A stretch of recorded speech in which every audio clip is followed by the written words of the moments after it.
Hello, and welcome to Coxreels Tech Tips. Today we're standing out on one of Coxreels' assembly lines, and we're going to be talking about putting your own hose onto one of Coxreels' reels. Before we get started, let's talk a little bit about safety.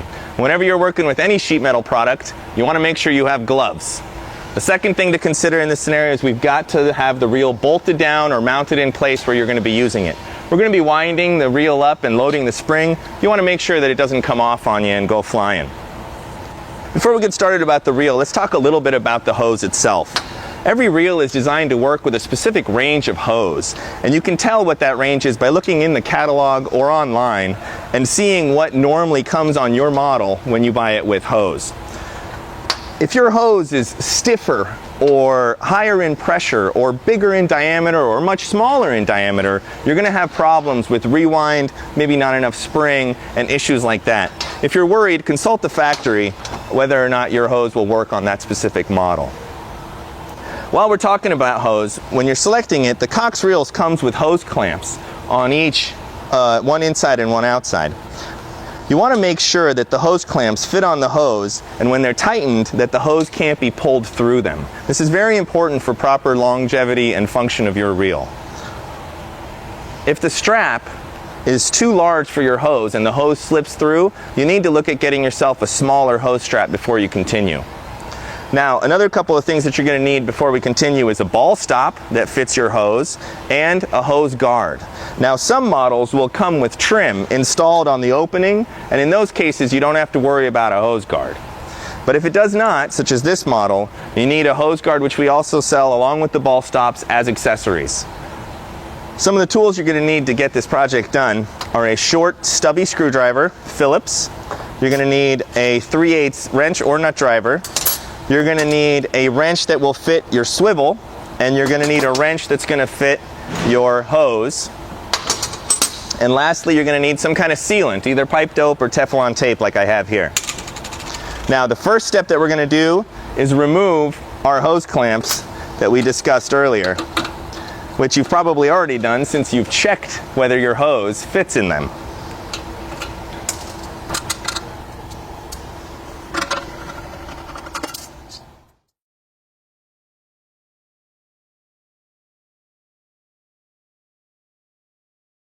I'm going to pause right here and tell you guys about the two methods there are to load hose onto the reel. The first method is called a pre-tension method, where we use the spring of the reel to actually pull the hose onto the drum. And the second method is called a post-tension method, where we manually load the drum with hose and then we add tension to it afterward. The reason that you'd use the post method is because you have a constant tension reel. That's a reel that doesn't latch, like a gas station reel. Or you have an application that it is impractical to preload the spring, or it is unsafe to wind up all the tension onto the spring. I'm going to go ahead and continue shooting the rest of the video with the pre-tension method because it's fairly simple and it's foolproof. And then afterward, we're going to shoot a shorts to show you the differences between the two.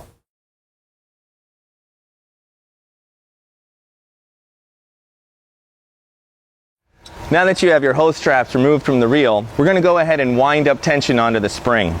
We're going to do this by turning the reel so that the hose would be coming out of the rollers. In this particular configuration, it's like this. And what we're going to do is we're going to wind the spring by hand until we find the bottom of the spring, which is something you'll feel, and then we're going to back off the spring a turn and latch it in place. Let me demonstrate.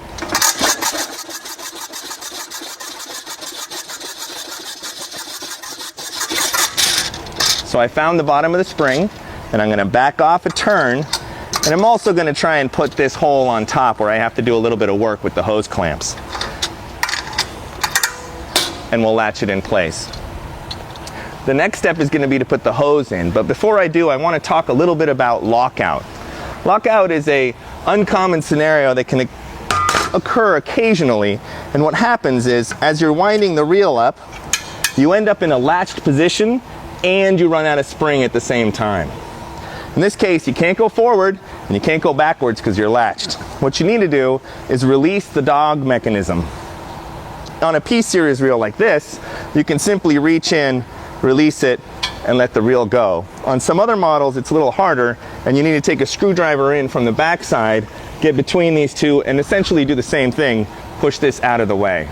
and let the reel rewind. Okay, we're going to load our hose onto the reel. We're going to start by going through the roller bracket and around and out the hole. The next step is going to be to attach our hose to our swivel, but before we do, if you need a spring hose guard, make sure that you put that on first, otherwise you're going to be chasing it on all 50 or 100 feet that you may have. The next step is going to be to go ahead and pull the swivel off. You don't have to pull the swivel off. You could fight the hose and thread it in there, but taking advantage of one of Coxreels' great features, which is an easily removable swivel, we'll go ahead and remove the swivel and then do our connection separately from the reel. We're going to go ahead and assemble our hose to our swivel. We're going to use standard NPT assembly procedures with a little bit of sealant, not too much. Be sure you use the right port. And be sure not to over tighten your swivel. NPT threads don't generally need as much torque as people think they do.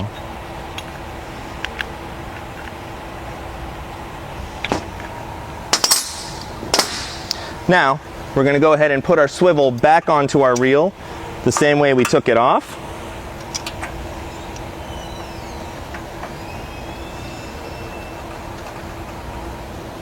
And then we're going to snug it tight. There's no need to over torque this. The next step is going to be to put our hose clamps here and here. One of these hose clamps goes on the outside, the other one goes on the inside.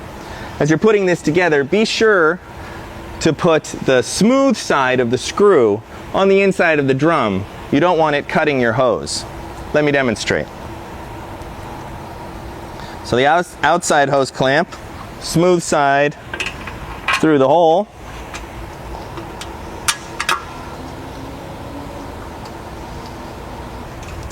And now is the time to move our hose protector into place between the two clamps. And then we'll put on our inside clamp, which should be pointing down so that the hose is up against the drum. Again, the round head of the screw on the inside of the drum.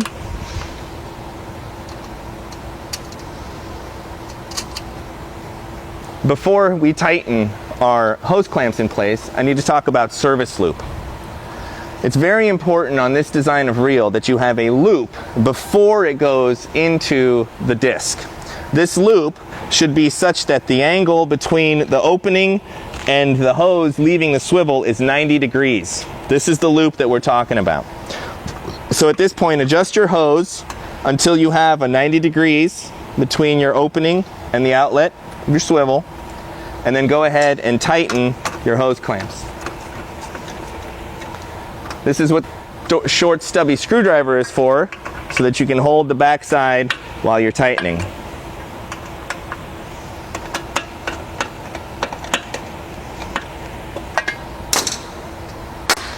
Now that we have the hose secured, we have our hose protector in place, and we have our 90-degree service loop in place, we can go ahead and load the rest of the hose onto the reel. Now, as you know, the reason you bought a reel is because hose tangles up, and so if I tried to wind it off of this loop, we'd have a big rat's nest over here. So I'm going to go ahead and throw the hose far away from me, and then I'm going to unlatch the reel by pulling on the hose, and then let the reel spring wind up my hose for me. And I'm going to carefully feed the hose in and unwind any knots as they come along. Why we get a hose reel. I'm going to stop before the end and relatch my reel. And what we're going to do now is install our ball stop at the distance that you want. Normally it's about a foot away from the end. However, if your reel is higher, you may want more hanging down. And the ball stops are very simply put together by two opposing screws. So we unscrew, open, put around our hose, and clamp them back together. like so.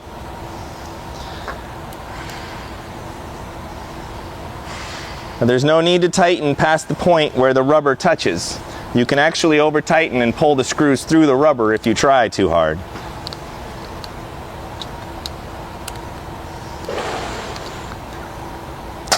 Now that our ball stop is in place, our hose installation is complete.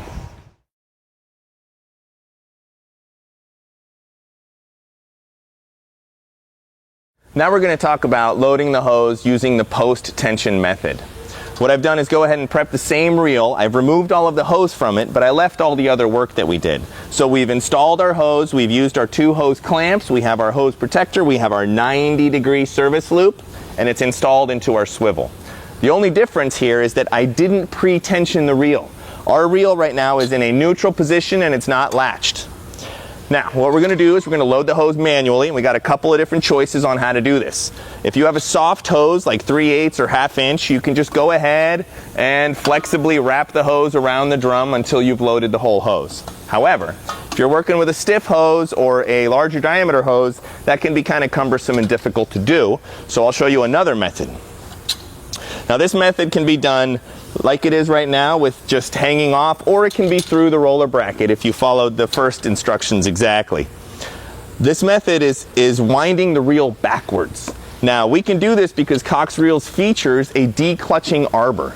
The arbor is what's called the center part of the spring, and the declutching part means that you can run the reel backwards without breaking anything. So, and that's exactly what we're going to do. We're going to spin it backwards and load the hose by spinning the drum. So let me demonstrate.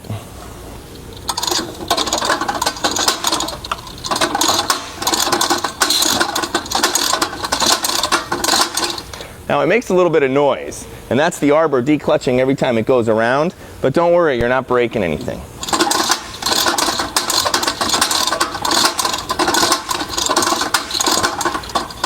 Okay, now that I have all of the hose on the drum, what we're going to need to do is put some tension onto it.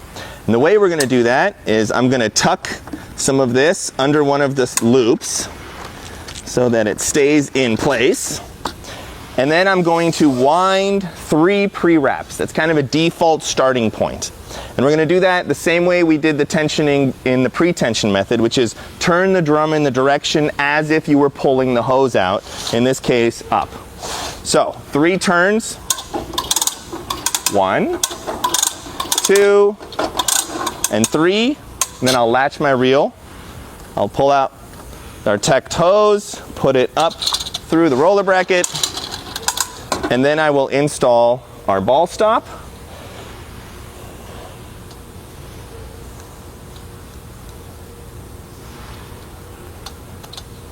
This time I have a power tool.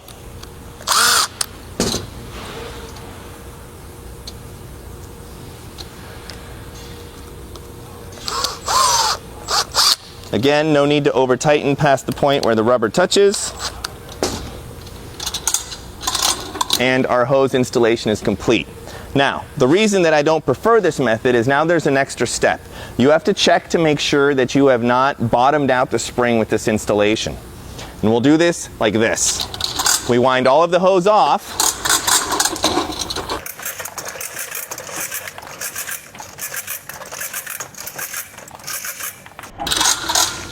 And we look to see what is stopping us at the end.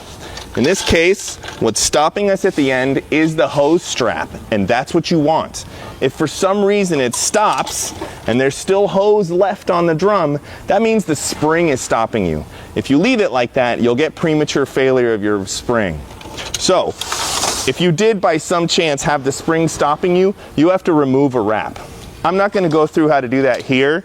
We have an extra video for adding and removing tension. It's on our YouTube channel. Check that one out. Now, some of you may have a reel model that is called the T-Series that doesn't quite look like this. I'm going to go ahead and do a short after this to show specifically the differences between the P and the T-Series for you guys.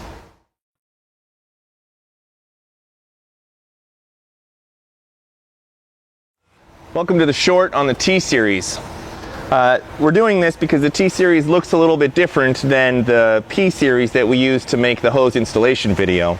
And the process is exactly the same. I just wanted to show you what to do with this bracket and this arm and how to get the swivel off so that you can follow the exact steps that we just outlined. So the first step is going to be to remove this bracket, these 3 bolts, and the last step is going to be to remove the snap ring.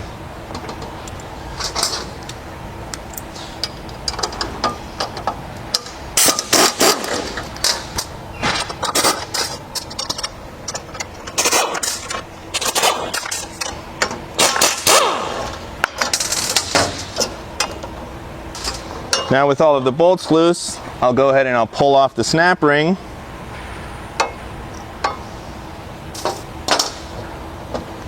With the arm removed, we can now follow the exact steps that were outlined in the beginning part of the video for the P and the SH series. Now, some of you may be in a situation where you don't want to remove the arm, or you can't remove the arm, or the reel's in a bad place. You can load the hose without removing this arm. You want to begin by loading the reel tension up onto the spring, then installing your hose into your swivel, and then feeding all 50 or 100 feet through the hole and out the roller bracket. Tighten your clamps, and then let the reel wind up the hose. It's a little bit more work, but it can be done that way. And that concludes our tech tip for loading the hose onto our spring rewind reels. Thank you for tuning in. Be sure to check out our YouTube channel and our upcoming tech tips, and have a nice day.